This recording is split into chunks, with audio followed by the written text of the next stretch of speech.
I just hit 2,000 subscribers, so I figured I'd start this one off with a little shout out to all my new viewers. Thanks for 2K, now let's 1,000x that, boys! Let's get 2 million subscribers. If you're new to my channel and you're expecting more photography videos, well, I'll have some of those in the future, though my photography videos may eventually devolve into like a photo blog style Simpsons Patty Selma vacation photo type situation. I do have a video about drum scanners coming though, and I know that one will surely rile up the people. Most of the time my videos are about random computer or gaming stuff, sometimes rants and reviews. I also make a lot of videos related to my main profession, which is video game level design and environment art. I highly recommend watching my Map Off series, where me and my friend Gunth battle it out to see who can make the better game level. These are made to be like TV show episodes, and I personally really like them, so go check those out. I also sometimes do philosophical technology videos, like this one. This is something I've been thinking about for a long time now, and that something is how a lot of people today really seem not to appreciate YouTube, or people really don't seem to be very grateful for YouTube, and there's many facets to this. I've seen a lot of anti-YouTube hate going around over the years, and it's getting somewhat worse over time. A lot of it to do with like censorship or moderation or the advertisements or the recommendation systems, you know, stuff like that. And it seems there's a new so-called YouTube alternative popping up every other day, trying to capitalize on these people's lack of appreciation or sometimes even hatred for YouTube. Yet YouTube is still the absolute best video sharing site, and that's coming from me, someone who actually likes that there are other video sharing sites. Specifically, I appreciate other sites that are made for their own purpose and do not exist to try and just become another YouTube. Sites that exist out of love and not ones that exist solely because people hate YouTube. There is nothing worse than creating something out of spite, and this is why, even though I really like Instagram, I don't see myself ever using their new Threads Twitter clone thing. When the alleged actor known as Elon Musk bought Twitter, all of a sudden a bunch of annoying nerds got really butthurt, so people went and made Twitter clone sites out of spite and to capitalize on the small vocal minority of upset users. Now, I've been on Twitter since early 2008, and I've always disliked Twitter, like years before it was bought. Twitter was never a good website, unlike YouTube, which has always been a good website. Like, I really think Twitter might be the single worst website, though I'm still grateful for certain aspects of Twitter. If I were in Elong's position, I'd probably be going after sites like Blue Sky, which is just a direct, shameless clone of the current existing Twitter. Like, same exact theme and everything, nothing unique about it at all. It's so lame. I don't see these kind of made out of spite or direct clone websites lasting very long. Unlike YouTube, which I think will continue to stand the test of time, as it already has. I actually wanted to originally make this video for the upcoming 20th anniversary of YouTube, but I figured why not make it now at 2,000 subscribers when I can more effectively show my appreciation for YouTube. I began posting on YouTube in early 2007 when the site was less than 2 years old. Before that, I was a Google Video user. Like, if you weren't on Google Video, sorry, but you're not allowed to call yourself an old head. I remember it was a pretty big deal when Google bought YouTube, because it was like, well, what's gonna happen to Google Video now? And when Google Video began integrating YouTube videos, I just decided to actually make an account on YouTube instead. Though I had obviously watched videos on YouTube quite a bit before Google bought YouTube for sure. Back in the early 90s, a company called NewTek created the Video Toaster for the Amiga computer. This was a hardware and software suite that made the capabilities of a massive multi-million-dollar video production studio affordable for the average consumer. It was so powerful that even movies like Titanic and Avatar made use of some of that software. I'm mentioning this because the Video Toaster is a lot like YouTube, in that YouTube has given the average, everyday person the ability to easily share their creations without the need of these massive systems that existed in the past and still somewhat exist today. I know YouTube itself is a massive corporation, but think about it like this. Right now, I could make a 2-hour movie and upload it to YouTube in 4K. I don't have to be in Hollywood, I don't have to hire people from guilds, I don't have to pay for insurance, and and I don't have to submit to film festivals in hopes it might get shown in theaters someday, or I don't have to already be part of some studio that has an agreement to show my film in theaters. I don't need any of that. I can just upload it to YouTube and people will watch my movie or TV show, or I could even upload a funny video of me on the toilet making fun of articles in a magazine, and people will sometimes watch and enjoy it for free without any input from my end except actually making the thing. YouTube gets rid of the middleman. It has become the people's media. Really, YouTube has become the mainstream media, and it has also given the everyday person the ability to make that mainstream media themselves. And I shouldn't have to mention it, but obviously YouTube is also a place where you can learn how to do anything. You can find esoteric information and guides about things that have no documentation anywhere else. On YouTube, you can watch brand new, professional quality, in-depth reviews about video games that came out 30 years ago. Try getting that kind of video on a TV station. It's not happening. Now, to be fair, I haven't watched TV since like 2009, minus a few rare occasions like the X-Files reboot, World of Peace, or the Twin Peaks Return.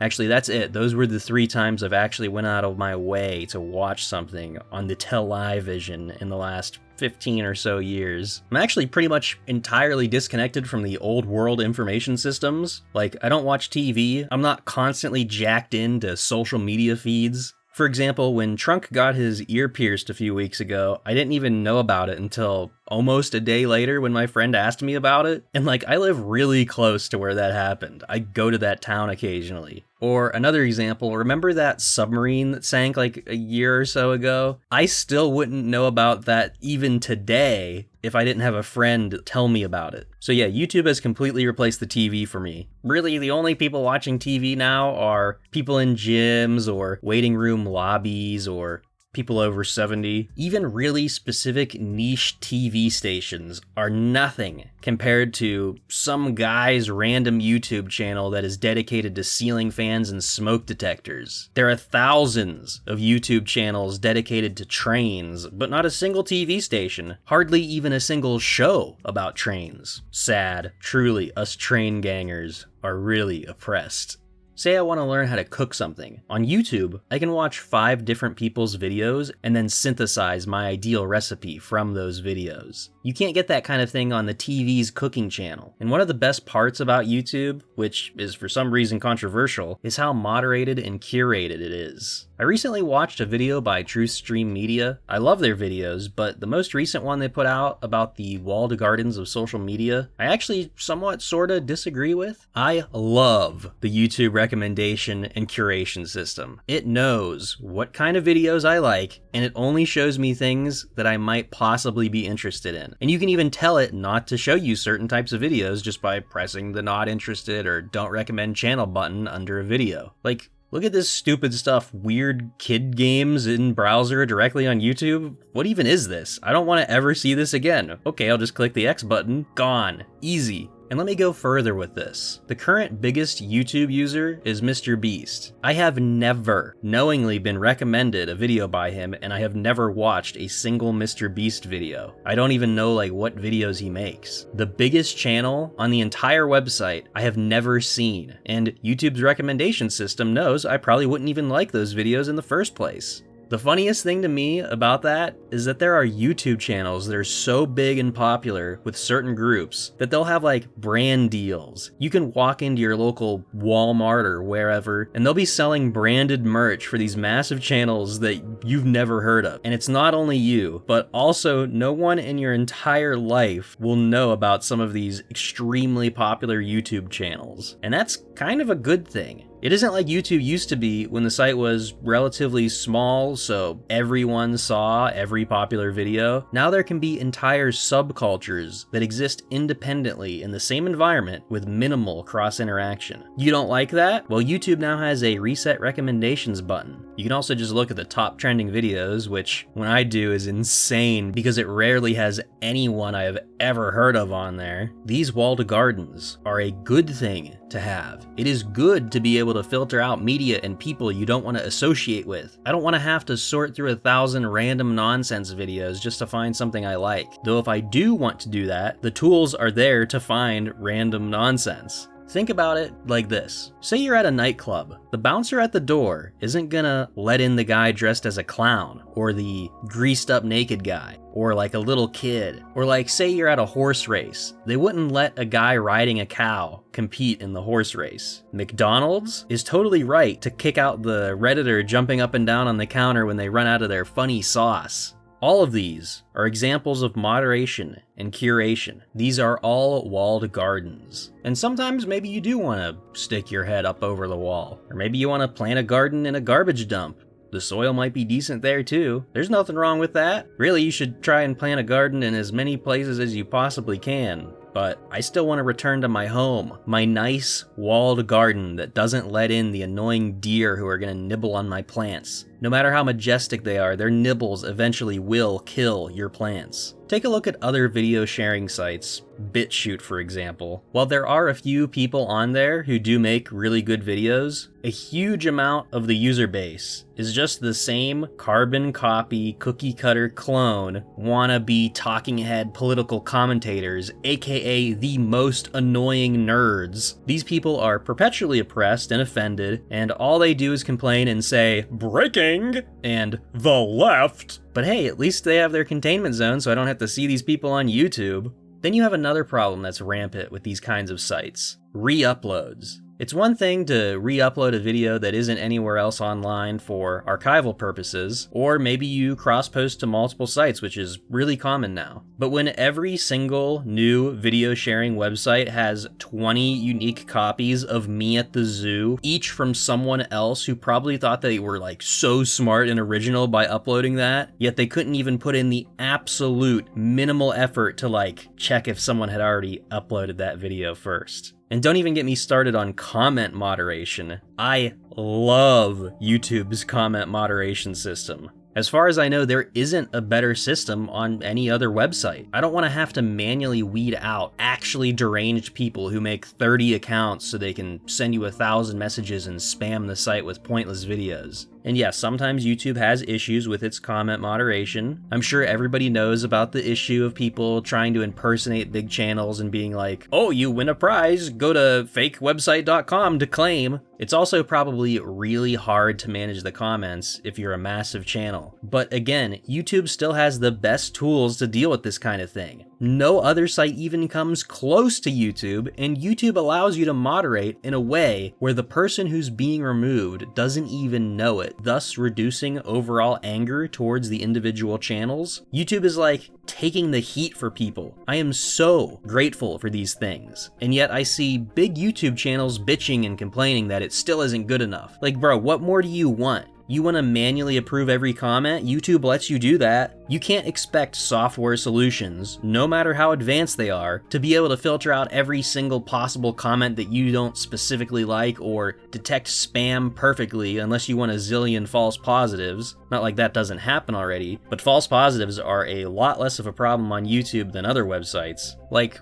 for example, my Instagram account has gotten banned twice now, and I only post on there about once every few days. I almost never comment on stuff, and I pretty much only like posts from people I follow. Yet their automated systems still tried to take me out 2 different times for spam. These software solutions are not infallible. They will make mistakes. Parsing arbitrary human input and behavior is an extremely difficult task. Like, a huge amount of software bugs come exclusively from improper input sanitization. It is a miracle and a feat of software engineering that YouTube systems work as good as they do, and they're a lot better now than they used to be. Another thing I see people complain about that ties in with the comments is YouTube's censorship. Let me tell you, out of all the big mainstream social media sites, YouTube probably has the least amount of censorship. Like, I have multiple videos on YouTube that I've tried to upload to like TikTok, and they get automatically deleted. Sites like TikTok are way more aggressive. I could do a whole video about why TikTok sucks. I made an account as an experiment back when they were saying it was going to be banned because I'm an epic bad boy who doesn't play by anyone's rules. But it turns out it should be banned because TikTok sucks. Well, it sucks for anything that isn't finding videos of pretty girls being quirky. Unfortunately, it never showed me any in my local area that I could hit up. It's like I live somewhere where absolutely no one in my local area is online except for me. I mean, I live in the woods, but I'm not that remote. Like, come on, man, jeez. Attention.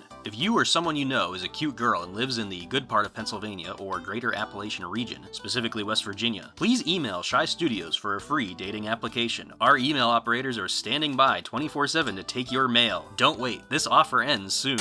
Over the years, I've seen a ton of videos where people will be like, oh, we can't show this because of YouTube. Well, sometimes that may be true. Really, it's good that YouTube has rules and you should try and follow them, even if some of them are not the greatest rules. And it is really annoying when the rules arbitrarily change or retroactively change, and that really shouldn't happen. But a lot of times that people complain about this kind of thing, it's not necessarily the YouTube rules that restrict them from doing or showing certain things. It's actually the advertiser and monetization rules. I know this because I've been reading the advertiser policies since I'm trying to monetize my channel, because, you know, it'd be like kind of cool to make some money off my hours and hours of labor spent making videos over the years. Actually, I wrote that part earlier, and guess what, boys? I'm now able to make some coin from YouTube. You can even leave a super thanks, I think it's called. Basically, it's like a super chat, but it's a comment, because I don't live stream because my internet is really bad. I have DSL. Anyway, these advertiser policies are a lot stricter, and sort of vague about certain things, but are pretty clear about other things. I'd say a lot of the time when you see a channel that's like, we aren't allowed to show this on YouTube, when it comes to something that you'd think isn't that big of a deal or doesn't make sense why they wouldn't be able to show that, it's probably not actually YouTube rules, it's the ad rules. And if they show things that are against those advertiser rules, they might maybe not be able to make any or as much money on that video as they normally would. And who knows if those rules are even YouTube's choice in the first place. Like, certain rules could be put in place by payment processors or other obscure legal dealings. Like right now, you can't legally do business with companies that do business with companies in Russia, even if those companies are not Russian companies. It's really insane. A lot of people like to claim YouTube was ruined because of the money. These are the same people who also say like how nostalgic they are for old YouTube. Meanwhile, their definition of old YouTube will be like 2016.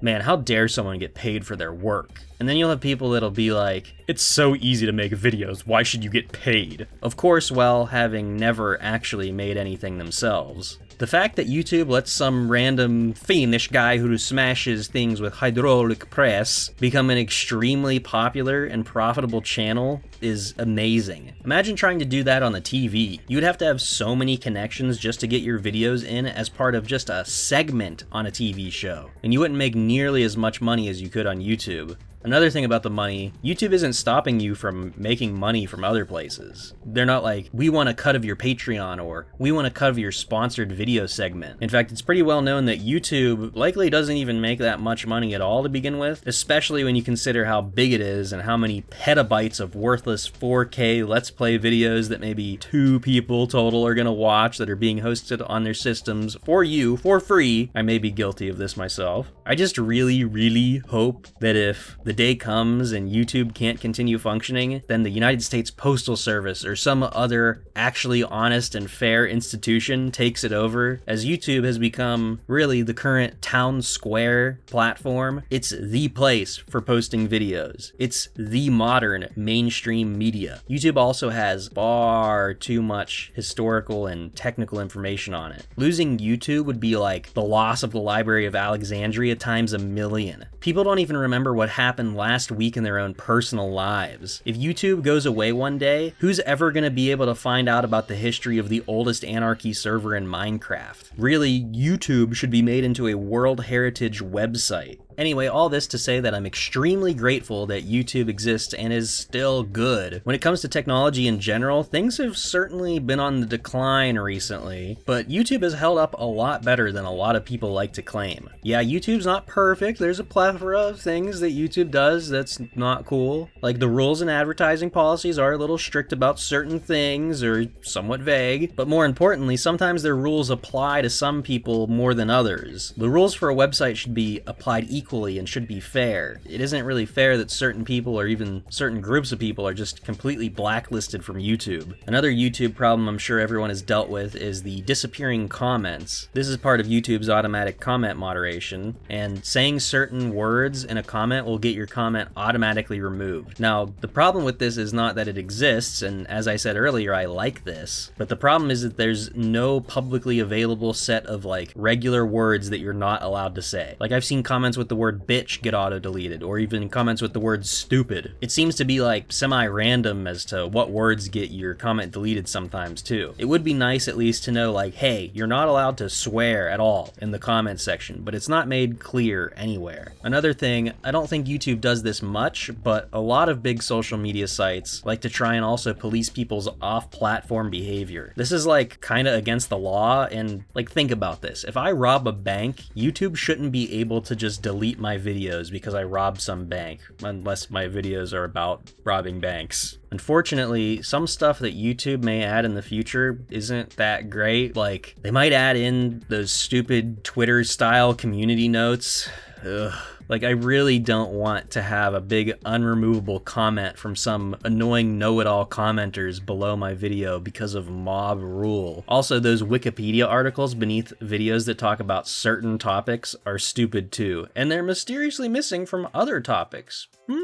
But anyway, even though I obviously don't love certain aspects about YouTube, I still really appreciate and am grateful for YouTube's continued existence. And really, you should be too. I mean, you're probably watching this on YouTube after all. Maybe. And just because you don't 100% agree with every single thing YouTube does, that doesn't really mean you need to go make 1,000 accounts on another site just to talk about how much you hate YouTube. Like, you can disagree with people and still be friends with them. You can shit talk each other and still be bros. I'm still pissed off at Gary Newman for getting rid of the old Face Punch forums, and I'd tell him straight up, but I don't hate the guy because of it. I'm not gonna make it my life's mission to destroy his whole career and reputation like some of these internet freaks think they must do the moment someone even slightly disagrees with them. Like, just because something is kinda bad and corrupt doesn't always mean it should be destroyed and completely rebuilt from scratch. Really, I'm using a lot of metaphor in this video because it's actually about a lot more than just YouTube. Like I said earlier, I'm glad there are other video sharing websites too besides YouTube, especially when they serve different functions. But YouTube still remains the best. And I'm really glad it's around, and I hope it will be around for at least another 20 years. If you like this video, make sure you subscribe and go watch all my other videos. There's some good ones. You know, go watch Map Off, and if you're here from the photography videos, I have a whole series on film scanning, mostly to do with flatbeds because flatbed scanners are awful, but also great. Anyway, thanks for 2K subs, and I'll be back next week with another epic video.